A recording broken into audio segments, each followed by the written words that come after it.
কড়াকড়ি নিরাপত্তা ও তল্লাশির পরও দেশের কারাগারে হিরোইন, ইয়াবা ও গাঁজাসহ বিভিন্ন ধরনের মাদক ঢুকছে নানা কৌশলে।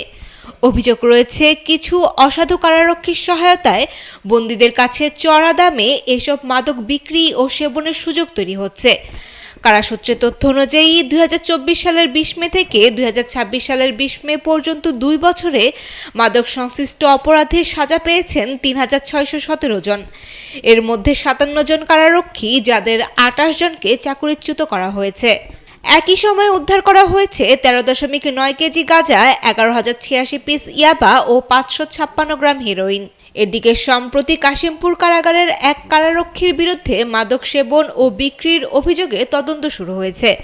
কারা অধিদপ্তরের দাবি, কারাগারে প্রবেশের সময় বন্দী ও কারারক্ষী সবার তল্লাশি করা হয় এবং মাদক সংশ্লিষ্টতার প্রমাণ মিললেই চাকরিচ্যুতি, বিভাগীয় ব্যবস্থা ও আইনি পদক্ষেপ নেওয়া হচ্ছে। তবে প্রশ্ন থেকেই যাচ্ছে, কঠোর নিরাপত্তার দাবি থাকা কারাগারে যদি মাদকই অবাধে প্রবেশ করে, তাহলে সে নিরাপত্তা ব্যবস্থার ফাঁকফোকর কোথায়?